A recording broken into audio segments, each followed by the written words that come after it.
Okay, so picture this: Wall Street. Not the glamorous, champagne fueled Wall Street you see in movies. This was Wall Street on a Monday morning after a weekend of ominous whispers and unsettling market jitters. This was Wall Street with its hair on fire.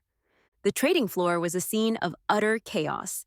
Screaming brokers, flashing screens, displaying plummeting stock prices in angry red numbers. Phones ringing off the hook with frantic investors demanding answers, demanding action, demanding, well, mostly just demanding their money back. It was like a scene from a disaster movie, except instead of a tidal wave or meteor shower, the catastrophe was financial. The Langford offices, usually a picture of polished power and arrogant confidence, were no exception. My father, Robert Langford, the titan of industry, the man whose name was synonymous with wealth and success, was pacing his office like a caged tiger, his face flushed, his tie loosened, his perfectly coiffed hair a mess. "Sell, sell everything!" He barked into the phone, his voice hoarse, his usually booming tone cracking with desperation. Get me out now!" His brothers, my brothers, were equally frantic. Richard the eldest, the golden boy, was on another line, his face pale, his hands shaking. "We're losing millions!" he shrieked. "Millions? How could this happen?" Daniel, the youngest, the one who actually had some semblance of a brain and a conscience, was staring at the screens in disbelief, his usually calm demeanor replaced by a look of sheer terror.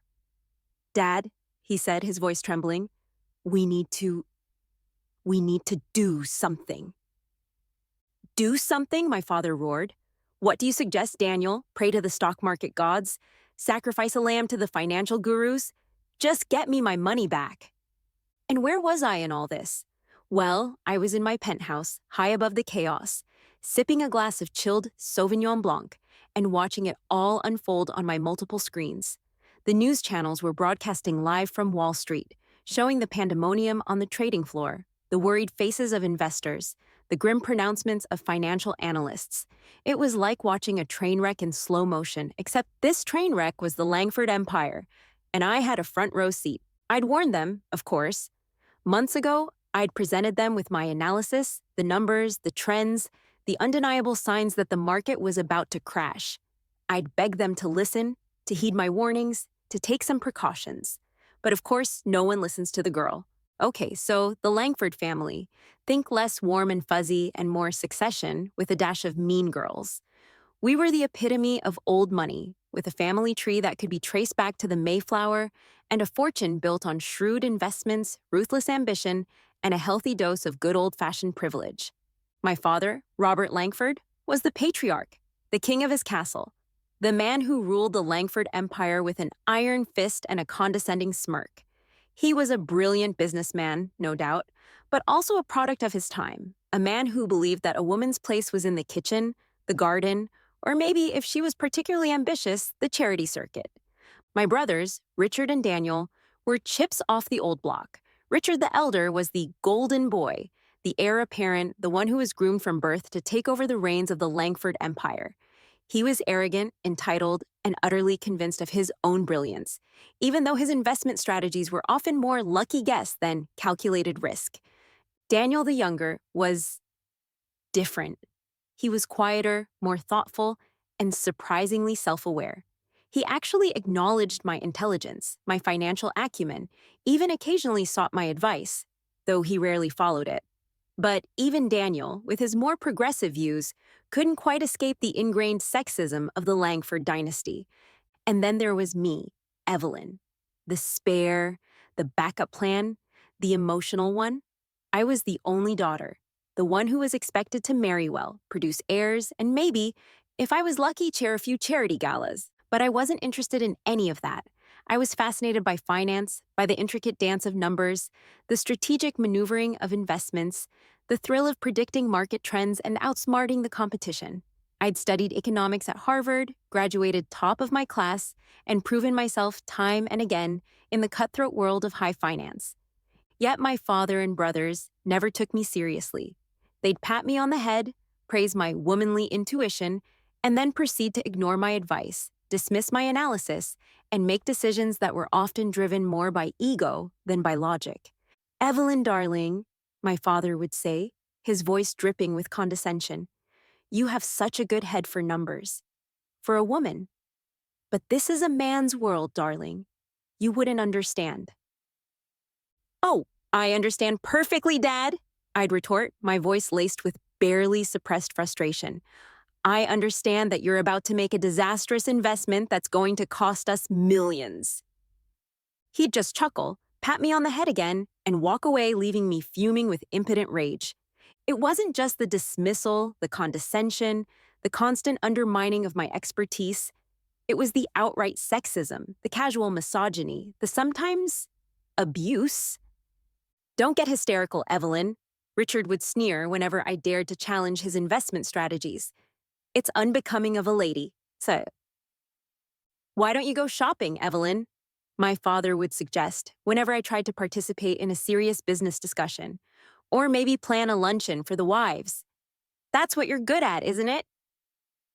And then there were the jokes, the snide comments about my appearance, my intelligence, my emotional instability, the constant reminders that I was just a woman, that I should be grateful for my privileged life, that I should know my place, but I refused to be silenced, to be sidelined, to be relegated to the role of a trophy wife or a society hostess. I was a Langford, damn it, and I was just as capable, just as intelligent, just as ambitious as any of the men in my family. So I fought back, I challenged their assumptions, questioned their decisions, and proved them wrong time and again. I built my own network of contacts, my own portfolio of investments, my own reputation as a shrewd and insightful financial analyst. But it wasn't enough. They never truly accepted me, never truly saw me as an equal, never truly believed that I could be more than just the emotional daughter, the backup plan, the outsider in their male-dominated world. And that ultimately was their downfall. Because when the market crashed, when their empire crumbled, when they were left scrambling for answers, for solutions, for salvation, it was I, the outsider, the one they'd dismissed, the one they'd underestimated, who had the last laugh. Okay, so the market. It was like a runaway train, fueled by cheap credit, inflated valuations, and a whole lot of irrational exuberance. I saw the warning signs, the cracks in the facade, the unsustainable growth that was bound to come crashing down. I ran the numbers, analyzed the trends, and the results were, well, let's just say they weren't pretty. I called a family meeting, a rare occurrence usually reserved for weddings, funerals, or the occasional hostile takeover. My father and brothers, their faces etched with a mixture of annoyance and amusement, gathered in the opulent Langford library, surrounded by leather-bound books and antique globes that symbolized their old-world wealth and power. Gentlemen, I began, my voice calm but firm, I've called this meeting because I have some serious concerns about the current market conditions. My father, his expression a mix of boredom and condescension, leaned back in his chair, steepling his fingers. Evelyn, darling, he said, his voice dripping with sarcasm, always the bearer of bad news. Can't you just let us enjoy our success for once? This isn't about pessimism, Dad, I retorted, my voice rising slightly. This is about reality. The market is overvalued, overleveraged, and overdue for a correction. I presented my analysis, the charts, the graphs, the undeniable evidence that a crash was imminent. I pointed out the unsustainable growth in the housing market, the risky subprime mortgages, the inflated valuations of tech companies. I warned them about the domino effect, the interconnectedness of the financial system, the potential for a global meltdown. My brothers, their faces a mix of disbelief and amusement, exchanged glances. Richard, the ever-arrogant one, scoffed. Oh, Evelyn, he said, his voice dripping with condescension. Always so dramatic. A market correction, maybe, but a crash? Don't be ridiculous. This isn't about drama, Richard, I said, my voice tight with frustration. This is about facts. The numbers don't lie. Numbers can be manipulated, Evelyn, he countered, his smirk widening. And besides, you're not exactly an expert, are you? You're just Evelyn. Just Evelyn? I repeated, my voice rising. I have a degree in economics from Harvard, Richard. I've been working in finance for 10 years. I've consistently outperformed you and Dad in our investment portfolios. But sure, I'm just Evelyn. My father, who had been silent until now, cleared his throat.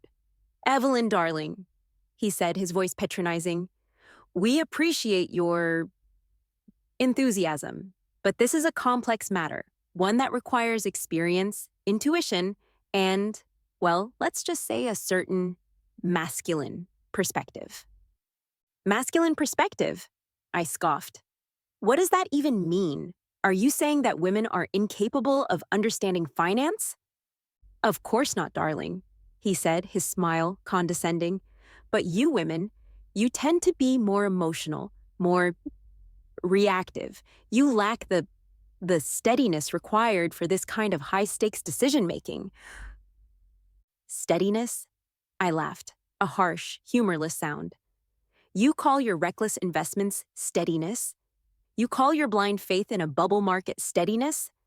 I call it arrogance, ignorance, and a complete disregard for reality.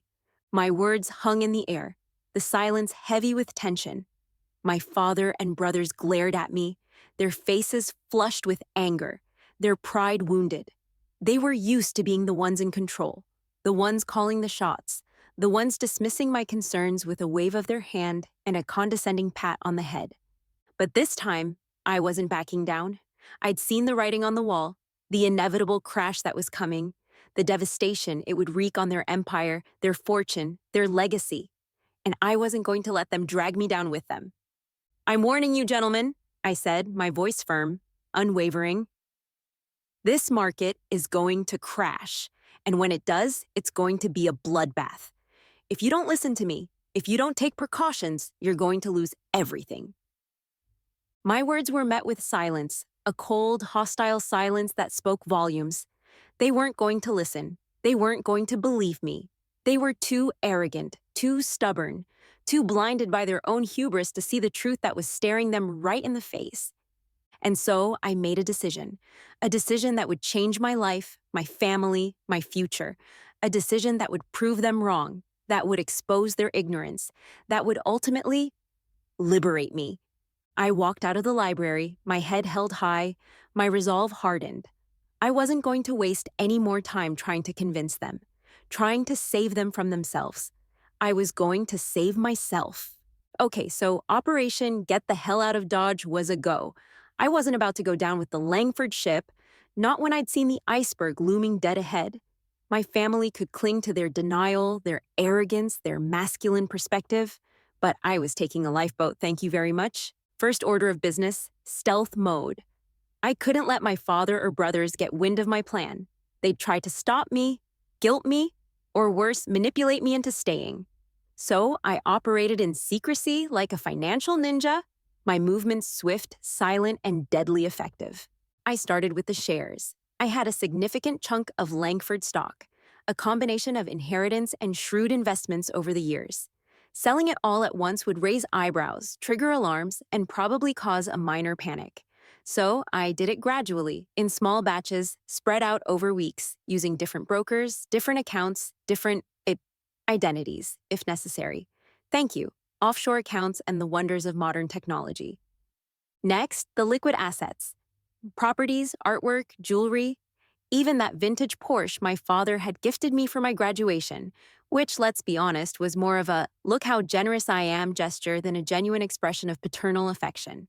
I sold it all, converting everything into cold, hard cash, the kind that doesn't lose its value when the market takes a nosedive. It was a methodical process, a carefully orchestrated exit strategy that required nerves of steel and a complete lack of sentimentality. I had to detach myself from the Langford legacy, from the family name, from the wealth and privilege that had always defined my life. It wasn't easy. There were moments of doubt, pangs of guilt, even a flicker of sadness. But I pushed those emotions aside. This wasn't about sentimentality. It was about survival. It was about taking control of my own destiny, about refusing to be dragged down by the mistakes of others, about proving that I was more than just a Langford, more than just a daughter, more than just an emotional woman. And then there was the shorting. Okay, so maybe it wasn't the most ethical move, but hey, desperate times call for, well, let's just say I wasn't above profiting from the impending crash. I'd identified the companies most vulnerable to the market downturn, the ones built on shaky foundations and inflated valuations.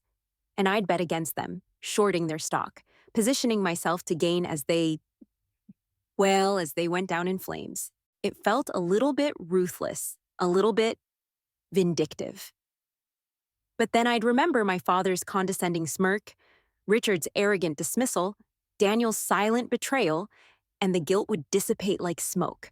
They'd had their chance. They'd ignored my warnings, scoffed at my expertise, and treated me like I was nothing more than a silly, emotional woman. Well, this silly, emotional woman was about to show them what she was made of. This was my exit strategy, my declaration of independence, my middle finger to the Langford dynasty and their outdated patriarchal ways. I was cashing out, cutting ties, and shorting their future. And as the market crashed, as their empire crumbled, I'd be standing on the sidelines, not with a tear in my eye, but with a glass of champagne in my hand and a satisfied smirk on my face. Okay, so the crash. It wasn't just a correction, a dip, a minor blip on the radar. It was a full-blown meltdown, a financial earthquake that shook the foundations of Wall Street and sent shockwaves across the globe. The Langford Empire, once a seemingly invincible fortress of wealth and power, was now a crumbling ruin, its foundations cracked, its towers teetering on the brink of collapse. The media, always eager for a good disaster story, went into a frenzy. Headlines screamed about the Langford downfall, the billionaire's bankruptcy, the end of an era. News channels broadcast footage of panicked investors, angry protesters, and the Langford brothers looking like they'd aged a decade in a week. My father, the once unflappable patriarch, was a shadow of his former self. His face was etched with worry lines, his eyes shadowed with exhaustion, his voice hoarse from endless phone calls and desperate pleas for help.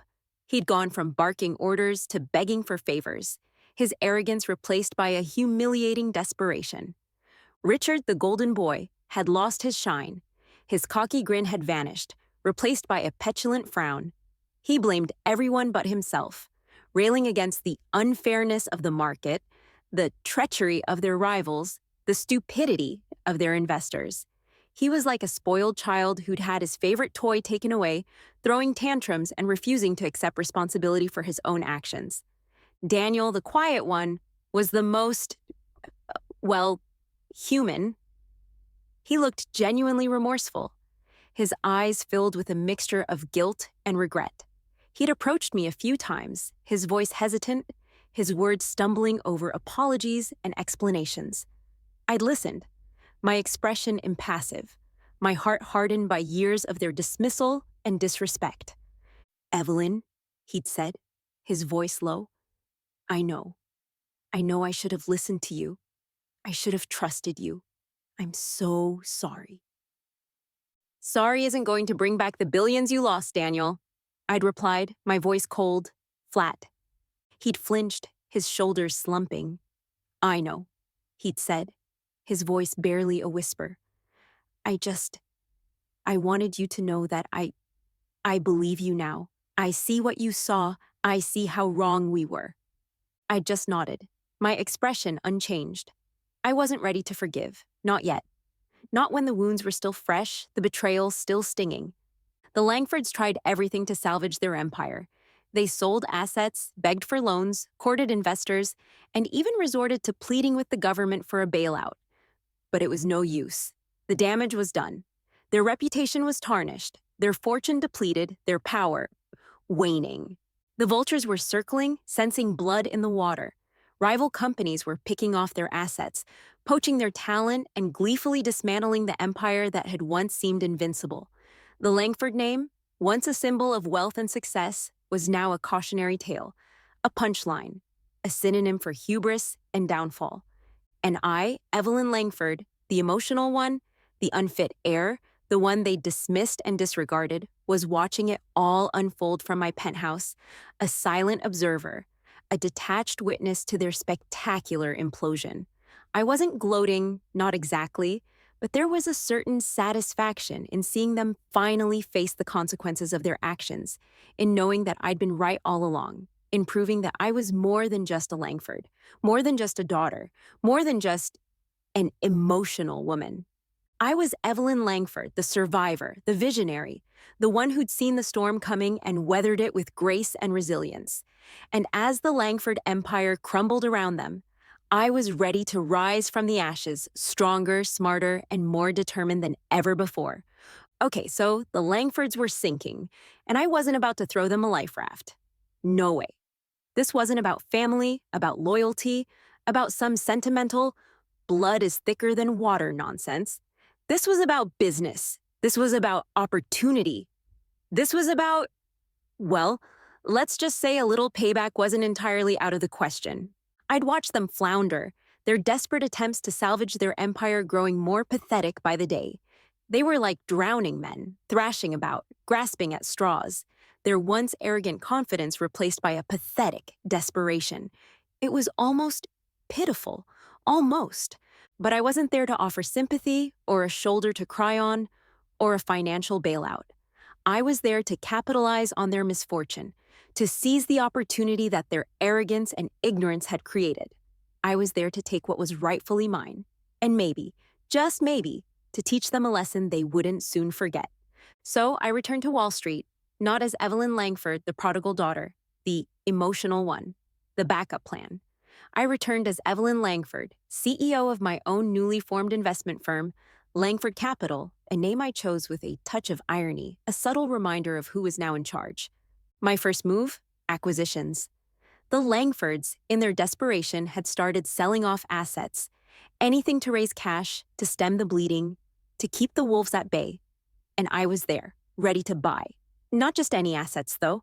I targeted the crown jewels, the ones they were most reluctant to part with, the ones that held the most value, the most potential, the most sentimental significance. I bought their flagship office building, the one with the Langford name emblazoned in gold letters across the facade. I acquired their prized art collection, the one they'd flaunted at countless charity galas and high society gatherings. I even bought their Hamptons estate, the one where I'd spent countless summers as a child, the one that held a strange mix of happy memories and bitter resentment. Each acquisition was a strategic move, a calculated strike against their pride, their legacy, their very identity. It was a way of saying, you didn't believe in me, you didn't trust me, you didn't value me, but now I'm the one calling the shots. I'm the one with the power. I'm the one who's going to decide what happens to the Langford empire. But it wasn't just about the assets. I also went after their talent. The Langford brothers, in their panic, had alienated many of their top employees, their best and brightest, the ones who'd actually kept the company afloat despite their reckless leadership. And I was there, ready to offer them a new home, a new opportunity, a new leader. I recruited their top analysts, their most skilled portfolio managers, their most creative strategists. I offered them competitive salaries, generous benefits, and most importantly, a chance to be part of something new, something exciting, something different. They came flocking to Langford Capital, eager to escape the sinking ship, eager to join a company with a vision, a leader with integrity, a future that wasn't built on shaky foundations and outdated principles. It was a mass exodus, a brain drain that left the Langford brothers reeling, their already weakened company further crippled by the loss of its most valuable assets, its people. They tried to stop it, of course, to threaten lawsuits, to spread rumors, to smear my reputation. But it was too late. The damage was done. The trust was broken. And the best and brightest of the Langford empire were now mine.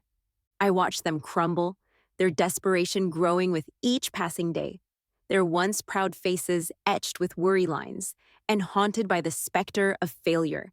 And I felt not exactly joy, not exactly satisfaction, but a certain sense of vindication.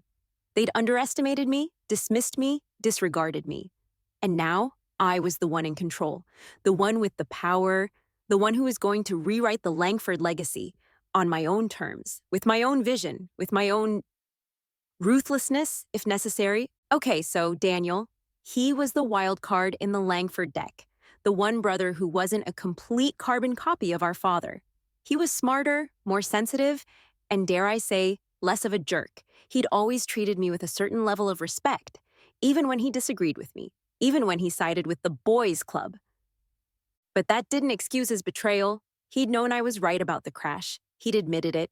Yet he'd still chosen the family, the legacy, the easy path over, well, over me. And that stung, more than I cared to admit. So when he showed up at my office, his face pale, his eyes filled with a mixture of guilt and hope, I wasn't exactly thrilled. "Evelyn," he said, his voice hesitant, "can we talk?" I leaned back in my chair, my expression impassive. "What about Daniel?" I asked, my voice cool, detached. "About everything," he said, his gaze dropping to the floor. "About the crash, about the company, about us." "Us?" I scoffed. "There is no us, Daniel. There's you and there's me, and right now we're on opposite sides of a very big, very messy battlefield." He winced, his shoulders slumping. "I know," he said, his voice barely a whisper. "I know I messed up. I should have listened to you. I should have, I should have believed in you." "Belief is a bit late now, isn't it, Daniel?" I said, my voice sharp, unforgiving. "Where was your belief when I was warning you about the crash? Where was your belief when I was being dismissed, ridiculed, and abused by our father and Richard?" He looked up, his eyes filled with pain. "I know, Evelyn," he said, his voice cracking. "I know I failed you. I was weak. I was cowardly. I was afraid." "Afraid of what, Daniel?" I asked, my voice softer now, a hint of curiosity replacing the anger. "Afraid of losing the family," he said, his voice barely audible. "Afraid of being the outsider, the one who didn't belong. Afraid of disappointing Dad." I sighed, a wave of not exactly sympathy, but something close to it, washing over me. Daniel, for all his intelligence and sensitivity, was still a product of the Langford upbringing, a victim of the same patriarchal system that had tried to stifle me, to silence me, to break me. "I understand, Daniel," I said, my voice gentler now. "But understanding doesn't excuse your actions. You made your choice. You chose them over me. And now, you have to live with the consequences." He looked at me, his eyes pleading. "Evelyn," he said, his voice earnest, "I know I don't deserve your forgiveness, but I'm asking for a chance to prove that I'm not like them, that I'm on your side, that I believe in you." I stared at him, my mind racing, my heart conflicted. Could I trust him? Could I forgive him? Could I let him back into my life after everything that had happened? I didn't have an answer, not yet, but as I looked at Daniel, at the genuine remorse in his eyes, at the flicker of hope in his expression, I felt a sliver of possibility. Maybe, just maybe, there was a way to rebuild, to reconcile, to create a new kind of Langford legacy, one built on trust, respect, and maybe even a little bit of love. Okay, so the Langford Empire was on its knees, bleeding money, hemorrhaging talent, and desperately clinging to the remnants of its former glory. And I, Evelyn Langford, was there, ready to deliver the final blow. This wasn't just about revenge, although, let's be honest, there was a certain satisfaction in seeing them squirm. This was about business. This was about taking what was rightfully mine. This was about, well, let's just call it a hostile takeover. I moved swiftly, strategically, like a chess master executing a perfectly planned checkmate. I targeted their failing subsidiaries, the ones they were desperately trying to unload, the ones no other sane investor would touch with a 10-foot pole. But I wasn't just any investor. I was Evelyn Langford, armed with inside knowledge, a hefty bank account, and a burning desire to reclaim what was rightfully mine. I made them offers, lowball offers, of course. They were in no position to negotiate. They were desperate, their backs against the wall, their options dwindling with each passing day. They tried to bargain, to plead, to threaten, but I held firm. My offers were non-negotiable. Take it or leave it. And they took it. They had no choice. One by one, the Langford companies fell under my control. Their manufacturing division, their real estate holdings, their media conglomerate, all became part of Langford Capital, my growing empire, built on the ruins of theirs. My father and brothers watched in horror as their empire crumbled around them, piece by piece, falling into my hands. They tried to stop me, of course. They filed lawsuits, spread rumors, tried to discredit me. But it was no use. I was too powerful, too well connected, too prepared. I had anticipated their every move, countered their every attack, and emerged victorious every time. They even tried to appeal to my feminine sensibilities, shall we say.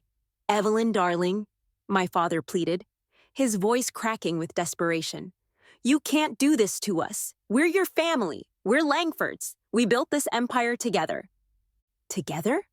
I echoed, my voice cold, hard. You built this empire, Dad. I was just the emotional one, remember? The one who didn't understand men's business. He winced, his face contorting with a mixture of shame and anger. He knew I was right. He knew he'd underestimated me, dismissed me, and now he was paying the price. We can work this out, Evelyn, Richard chimed in, his voice desperate. We can rebuild. We can be a family again. A family? I scoffed. You want to be a family now? After years of belittling me, ignoring me, treating me like I was nothing more than a decorative accessory? They were silent, their faces etched with defeat. They knew they were beaten. They knew I'd outmaneuvered them, outplayed them, outsmarted them at every turn. And then the final blow. I acquired Langford Industries, the flagship company, the heart and soul of their empire, the one with the name, the legacy, the everything. It was the ultimate prize, the symbol of their power, their wealth, their everything. And now it was mine. The Langford Empire, the dynasty that had stood for generations, was no more. It had been dismantled, piece by piece, by the one person they'd never taken seriously, the one person they'd underestimated, the one person who was now standing at the top, looking down at the ruins of their kingdom. And I, Evelyn Langford, was the queen. Okay, so I was officially at the top, no more condescending smiles from my father, no more snide remarks from Richard, no more patronizing pats on the head. I was the boss, the CEO, the one calling the shots. And let me tell you, it felt good, really, really good. My office, the corner suite in the newly renamed Langford Capitol building, formerly Langford Industries, of course, was a testament to my newfound power. Floor-to-ceiling windows offering a panoramic view of the city, sleek modern furniture, and a collection of contemporary art that would have made my father's traditional tastes cringe. It was my space, my domain, my symbol of, well, let's just call it a hard-earned victory. My days were a whirlwind of meetings, negotiations, and strategic planning. I met with former colleagues, now my employees, many of whom had been loyal to me even when my father and brothers had dismissed me. They were eager to work with me, to be part of something new, something innovative, something ethical, a concept that was apparently foreign to the old Langford regime. I implemented new policies, new procedures, new ways of doing business. I focused on transparency, accountability, and ethical investments. I prioritized innovation, sustainability, and social responsibility. I wanted Langford Capital to be more than just a financial powerhouse. I wanted it to be a force for good, a company that made a difference in the world, not just in its bottom line. My influence in the financial world grew rapidly. I was no longer just Evelyn Langford, the daughter of Robert Langford. I was Evelyn Langford, the CEO of Langford Capital, a force to be reckoned with, a visionary leader, a shrewd investor. My opinions were sought after, my insights valued, my decisions respected. I attended conferences, gave interviews, and even graced the cover of Forbes magazine. A particularly sweet moment, I must admit. I was no longer the emotional one, the unfit heir. I was the Iron Lady of Wall Street, the woman who'd taken down a dynasty and built her own empire from the ashes. And it wasn't just about the business. I used my newfound influence to support causes I cared about: women's education, environmental protection, financial literacy for underprivileged communities. I established a charitable foundation, funded research initiatives, and even mentored young women aspiring to careers in finance. I wanted to use my power for good, to make a difference, to show the world that a woman could be successful, powerful, and compassionate all at the same time. My interactions with my former colleagues were interesting. Some were genuinely happy for me, impressed by my success, eager to work with me. Others were less enthusiastic. They'd been loyal to my father and brothers, and now they were wary, unsure of my intentions, suspicious of my motives. I understood their hesitation. I'd been the outsider for so long, the one who'd challenged the status quo, the one who'd been dismissed and ridiculed. It took time, patience, and a lot of proving myself to earn their trust, their respect, their loyalty. But I was determined to do it. I wanted to build a team, a company, a culture based on mutual respect, open communication, and shared values. And then there were the overtures from former rivals, now eager to collaborate, from potential investors, now begging for my attention, from socialites, now inviting me to their exclusive parties. It was a stark contrast to the way they treated me before, when I was just Evelyn Langford, the daughter. I handled it all with grace, professionalism, and a healthy dose of skepticism. I knew their motives, their agendas, their desire to be associated with my success, my power, my influence, and I used it to my advantage. I played the game, schmoozed the right people, made the right connections, and solidified my position at the top. It was a strange feeling, this newfound power, this influence, this respect. It was intoxicating, exhilarating, and a little bit surreal. I'd spent so many years fighting for recognition, for validation, for a seat at the table. And now, I wasn't just at the table, I owned the table. And everyone was watching, waiting to see what I would do next. Okay, so the day my father walked into my office, it was like a scene straight out of a Greek tragedy. The fallen king, stripped of his power, his pride, his dignity, coming to beg for mercy from the very person he'd underestimated, dismissed, and let's be honest, emotionally abused for years. It was almost poetic. He came towing Daniel along with him. He looked broken, his shoulders slumped, his face etched with worry lines, his eyes devoid of their usual arrogance and fire. The Robert Langford who'd once ruled the financial world with an iron fist and a condescending smirk was gone, replaced by a shell of a man humbled by his own hubris and the consequences of his actions. "Evelyn," he said, his voice raspy, hesitant, "can we talk?" I gestured to the chair opposite my desk, my expression impassive. "Of course, Father," I said, my voice cool, professional. No need for daddy anymore. Those days were long gone.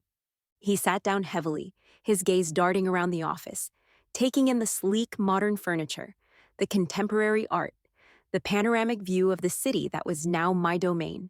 He looked like a stranger in a foreign land, a king exiled from his own kingdom. I need your help, Evelyn," he said, his voice barely above a whisper. The words seemed to pain him, each syllable a blow to his pride, his ego, his very identity. "Help?" I echoed, raising an eyebrow. "What kind of help, Father?" "Financial help," he said, his gaze finally meeting mine. "The company? It's gone. We've lost everything. Richard, he's... He trailed off, unable to finish the sentence. Richard, the golden boy, the heir apparent, had crumbled under the pressure. He'd turned to alcohol, gambling, and other less savory vices, his life spiraling out of control. The Langford name, once synonymous with wealth and success, was now associated with scandal and disgrace. "I see," I said, my voice devoid of emotion. I wasn't surprised. Richard had always been weak, his arrogance masking a deep-seated insecurity and a fragile ego.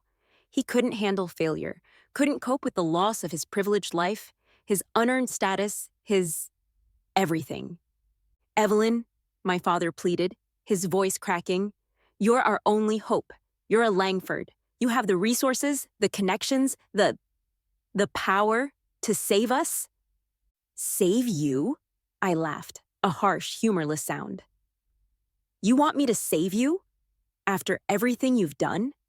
After years of dismissing me, belittling me, treating me like I was nothing more than a pawn in your game?" He flinched, his face contorting with shame. "I know, Evelyn," he said, his voice trembling. "I know I've been a terrible father. I've made mistakes. I've hurt you. But I'm begging you, please, don't let us drown. Don't let the Langford legacy die." I stared at him, my heart hardened by years of resentment.